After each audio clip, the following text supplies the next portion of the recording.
Hola, muy buenas tardes. Soy el doctor Jorge Arellano Sotelo, médico radiólogo adscrito al Hospital de Especialidades del Centro Médico Nacional Siglo XXI.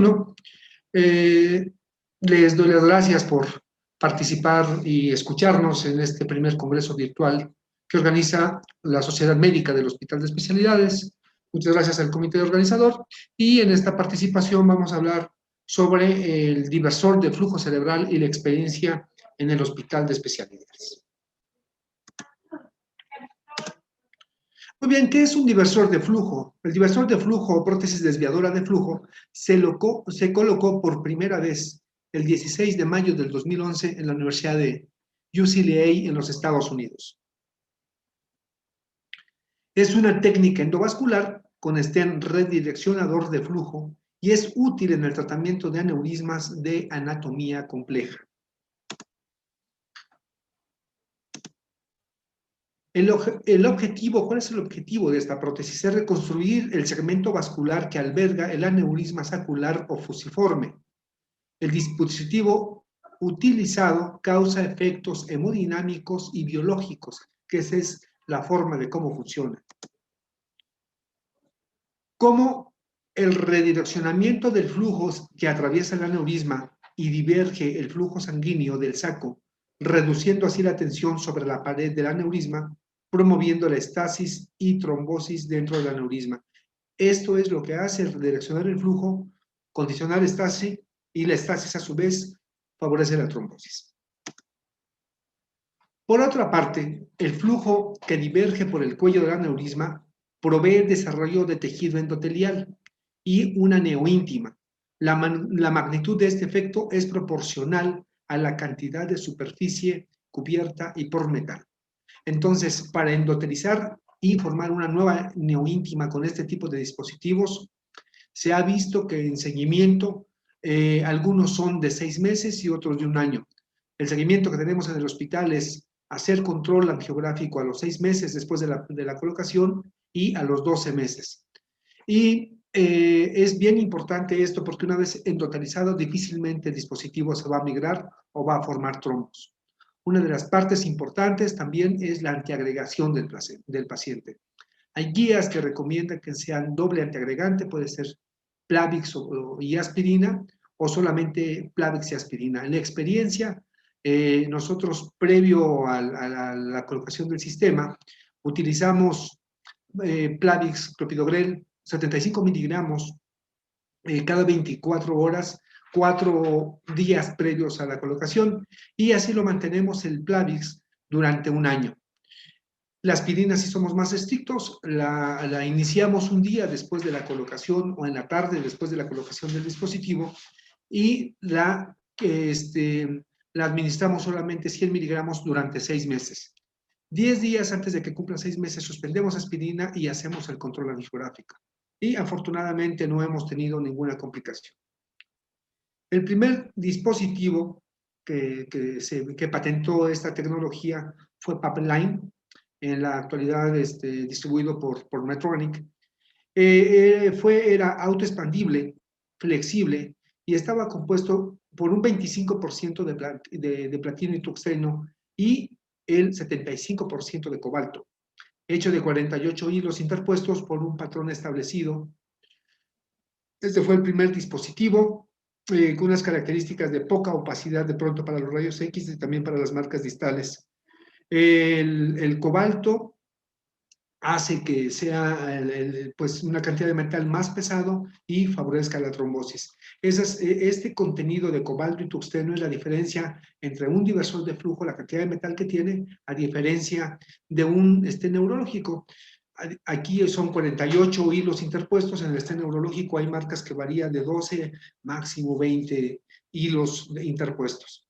En el mercado existe, como les decía, el Pipeline, que fue el primero en el mercado.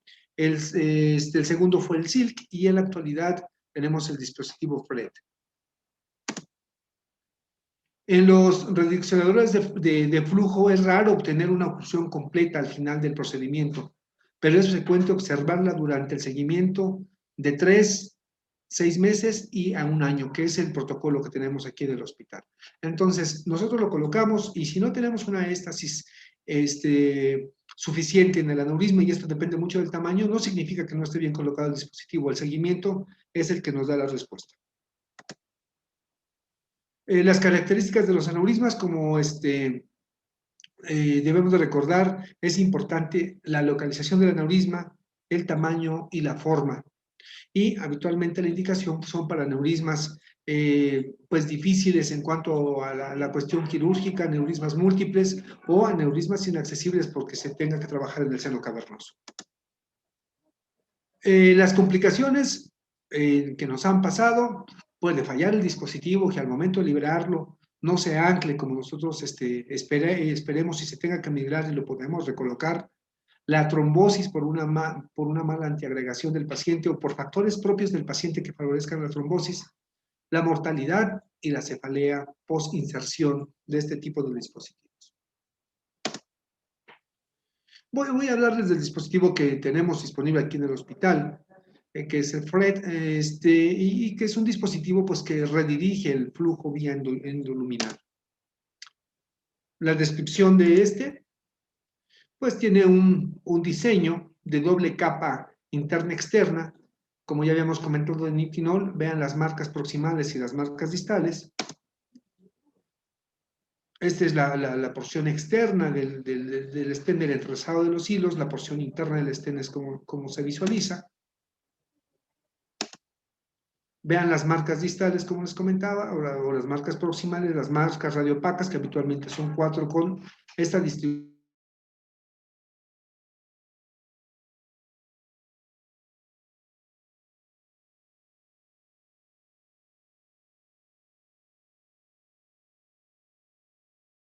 Angular de las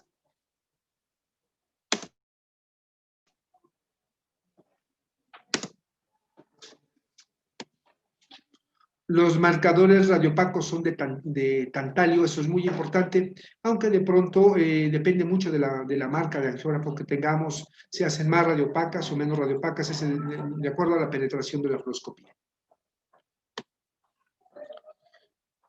En cuanto a la descripción, largo total funcional, es importante conocerlo, ya que la porción desnuda de las marcas, de pronto es preciso saber cuál es la marca distal y la marca proximal y la porción desnuda de estas patas de inserción, como lo pueden ver aquí en la proyección angiográfica y en la reconstrucción de tomografía. Esta es la porción ya cubierta de mayor metal. Les comentaba 2 alfa hélices de tantalio que unen las 2 capas y delimitan el largo funcional, además de confirmar oposición arterial. Tiene 4 marcadores distales y proximales que confirman puntos de anclaje y el largo total. 3 milímetros de espacio no funcional distales y 3 proximales. Bien importante que esta es la parte desnuda o la parte no funcional, que son 3 milímetros por marca. En cuanto a las características de la capa externa del dispositivo, es así como ustedes lo pueden ver cuando vemos en físico el dispositivo. Tiene tejido de un solo filamento, que son de 53 micrones y 16 pases. Esta es la composición física. Penetración de 1 milímetro cuadrado. Alfa hélices de tantalio de 57 micrones. Diámetro de apertura máxima en struts 2X de diámetro nominal. Diámetro externo nominal de 3.5 a 5.5 milímetros. Las características dispositivas, las características internas. Tejido de un solo filamento de 22 micras y 48 pases. Penetraciones de 200 micrones. Capa interna cosida a la externa mediante las 2 alfa hélices de tantalio. Y el diámetro nominal de la capa interna, que es igual al diámetro nominal de la capa externa. En cuanto a la fuerza radial del dispositivo, es debido a la cantidad de metal, pues la fuerza radial, la capacidad de adaptarse a un vaso muy rígido, pues es muy importante. ¿Por qué? de acuerdo a la cantidad de metal que tiene, pues la fuerza radial es mayor, a diferencia de un neurológico que se adapta a la característica del vaso y no tiene esta capacidad de distenderse. En la imagen A podemos ver un saco neurismático vacío sellado por un proceso neointimal, y aquí en la imagen B podemos ver nosotros la incorporación del músculo liso al proceso neointimal entre las mallas del dispositivo. Estas son las características de los dispositivos que existen en el mercado. Es bien importante que conozcamos el dispositivo y sobre todo el distribuidor en el momento de la aplicación. Son gente muy capacitada que conocen sus dispositivos con mucha experiencia, y la verdad la asesoría y la planeación entre el distribuidor y nosotros es muy importante para que no tengamos fallas en cuanto a la colocación del dispositivo o en la sobredimensión de este. A continuación les voy a presentar la experiencia, algunos de los casos que tenemos aquí en el hospital. Primer caso, un paciente enviado con nosotros con un aneurisma de la porción petrosa de la carótida interna derecha, que involucra la porción lacerum de la carótida interna, un dispositivo prácticamente sembrado o distribuido en la porción ósea del hueso temporal, inaccesible para los cirujanos vasculares en neurocirugía, por lo cual se nos presenta el caso de estas reconstrucciones. Podemos en la actualidad con tomografía medir la distancia, el cuello del aneurisma y qué tipo de dispositivo vamos a utilizar. Esta es la angiografía donde ustedes pueden ver el domo y la distribución, el domo anterior de la lesión aneurismática, la distribución sacular, y esto es prácticamente un mapa. En todos estos pacientes hacemos una angiografía rotacional para tener una mejor caracterización de la distribución vascular del cuello y las características del tamaño del aneurisma. Aquí es cuando ya en la geografía hacemos las medidas, hacemos la planeación. Habitualmente tomamos una placa simple, sin sustracción digital, para ver las características de la distribución del dispositivo, o lo liberamos. Muchas veces la verdad es que es mejor liberarlo sin sustracción digital para que vayas viendo las marcas. Aquí ya tienen en una placa simple la distribución del dispositivo, las marcas distales, las marcas proximales, y el sistema de liberación con el microcatéter. En un control angiográfico donde nosotros observamos la oclusión de la lesión aneurismática. Este fue inmediato y, sin embargo, sí tuvimos efecto de hacer éstasis sobre la lesión vascular y trombosis de este. Un siguiente caso, un aneurisma de la circulación posterior de la arteria vertebral izquierda después de la emergencia de la arteria cerebrosa posterior inferior izquierda. Vean esta lesión aneurismática de la fosa posterior también. Aquí es bien importante que este tipo de casos la decisión es colegiada. Siempre lo comentamos el caso, y quien nos presenta el caso son los cirujanos vasculares de neurocirugía, quien nos expone a la situación. Nunca se toma una decisión unilateral. Y ya se llega a la decisión de qué es lo mejor para el paciente.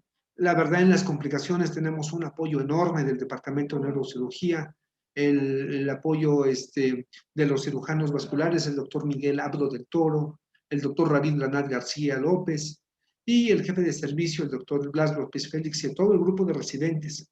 ¿Por qué? Porque esto tiene que ser consensuado, es mucho trabajo, y lo más importante, la dirección de la UMAE juega un papel importante, porque el recurso que se tiene que conseguir para este tipo de dispositivos, pues no es sencillo conseguirlo, puesto que les debo de comentar que somos de las UMAES, de las 11 UMAES de todo el país, somos pues la única o de las pocas UMAES que no tiene un presupuesto independiente para comprar este tipo de dispositivos, a diferencia de otros compañeros de otras UMAES donde sí tienen un presupuesto específico para terapia endovascular neurológica.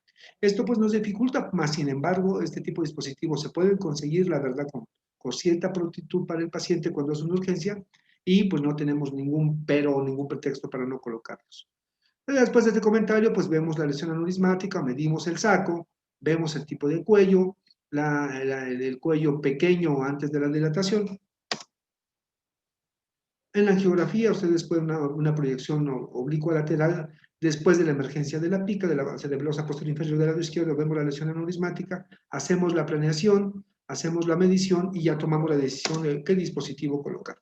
Vean estas reconstrucciones que se trabajan previa a la colocación del sistema con el angiógrafo, unas reconstrucciones vasculares, reconstrucciones en tercera dimensión y también podemos hacer navegación endovascular con este tipo de programas. Una vez ya posicionada la guía de soporte, medido el sistema, ya nuestro catéter guía, empezamos ya haciendo la medición, calcular el tamaño de dispositivo, ubicar las inserciones distales o las marcas distales, las marcas proximales y se decide a la liberación. Este es el control posterior, donde ustedes vean la exclusión de la lesión vascular, respetando la inserción de la emergencia de la cerebrosa posterior inferior izquierda, que aunque hubiésemos puesto este tipo de marcas respetando o tapando la inserción, no pasa nada porque este tipo de dispositivo permite el paso hacia este tipo de arterias.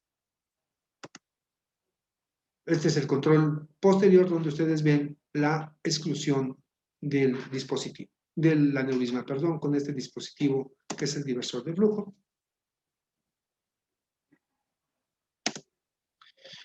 El siguiente caso es un aneurisma complejo de la porción cavernosa de la carótida interna izquierda, un aneurisma lobulado, inaccesible para los cirujanos, comentado con el doctor Miguel Abdo del Toro, neurocirujano de este hospital, y donde se toma la decisión de, ya una vez vean estas reconstrucciones para que veamos el cuello, el aneurisma, la inserción del cuello y las características de este para colocar el dispositivo.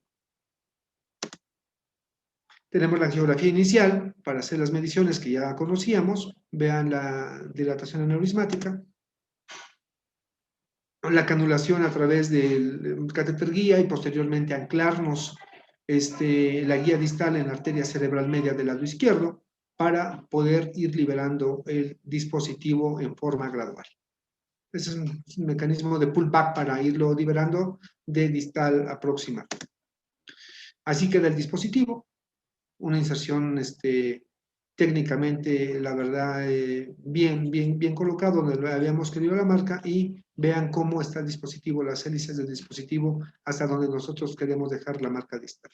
Este es el control final, donde vemos estasis del medio de contraste y una trombosis parcial del aneurisma. Así quedó con el control angiográfico. Vean aquí con la angiografía.